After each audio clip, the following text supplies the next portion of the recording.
because we're in a society that tells you not to like yourself, you have to constantly remind yourself that it's okay to like yourself. So the Self-Love Club started with this tattoo right here. I drew it as a tattoo on one of my drawings, and I was like, oh, that's really cool. And like the idea started forming, like that would be a really cool thing to put on social media and to invite people to be a part of. And I was like, if you like it, you can like join my little club. Like I was thinking that maybe like 4 people would do it. And oh my God, it has like blown up on the internet beyond what I even thought it was going to. Like people have really connected with the idea.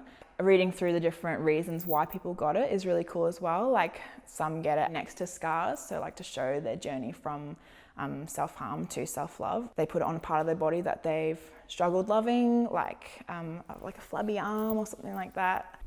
I struggle with that sometimes too. So every time they see that part that they're usually like, they'll be like, oh, like, you know.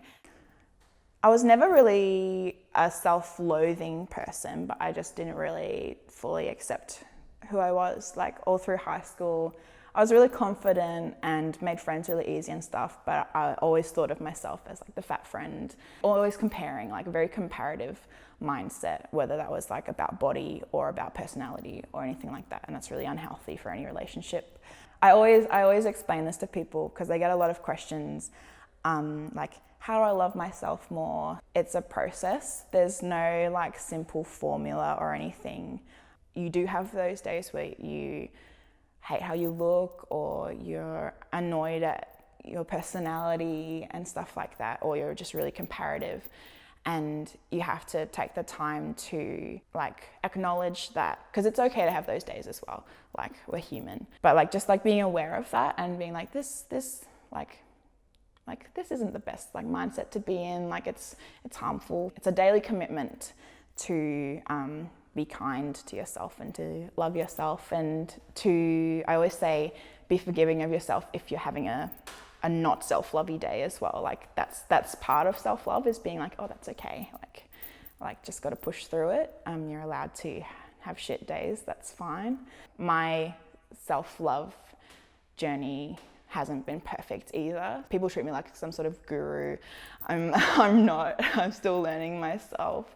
It's just that I have I think having an artistic outlet, that I try to be so honest in every drawing, and it helps people see my mindset on the good days and the bad days. At the moment, I'm working through embracing my acne and my acne scars. For some reason, my skin is the one thing that's taking me forever to accept.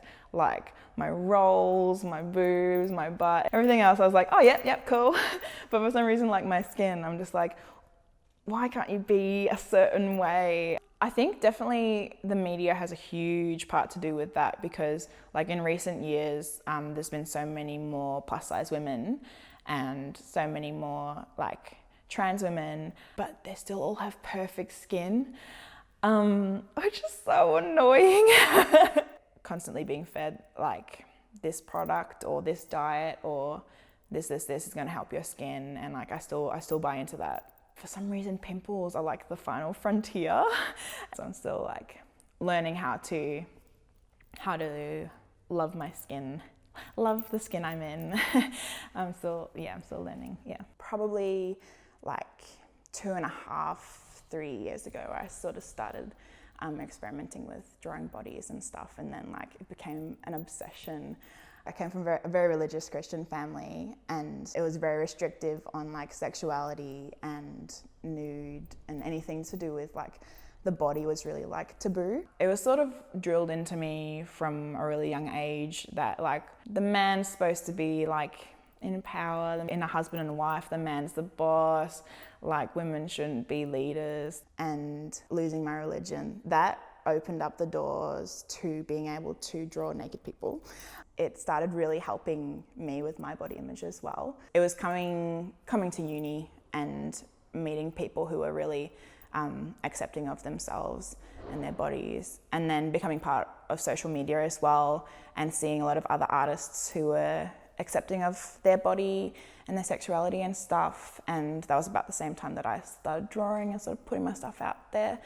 I think it's really important to talk about bodily functions because it's been talked down and marginalized and made to seem like something disgusting and dirty for forever. You can acknowledge the sort of icky bits because there's like sticky and smelly parts of having a vagina. There's also really beautiful, amazing parts about it. And sometimes the sticky parts are the amazing parts. It's really important to acknowledge that like the female body isn't always what we think. I'm trying to draw more trans bodies and bodies that have had their breasts removed or like women with penises and all that kind of stuff. It's so important to put it out there. And even if you get like backlash for stuff like that, like the drawings that get the most backlash are women with penises and period drawings. 100%. People can deal with like a naked fat lady, but they can't deal with like blood or penises. Yeah, so those always get heaps of comments like, what the fuck? And so you have to, I like to keep my space as positive as possible. So I just delete and block those people. There's this one photo, which is of me and my friend in lingerie, and we're on this really fancy car. And they're like, what the fuck? Like, why are you on that nice car? Like, I don't know. I think they must I think we don't deserve to sit in the cool car because we've got roles or whatever. But there was this one comment and one of my friends traced it, and it was coming from this like high school kid in New South Wales or something like that.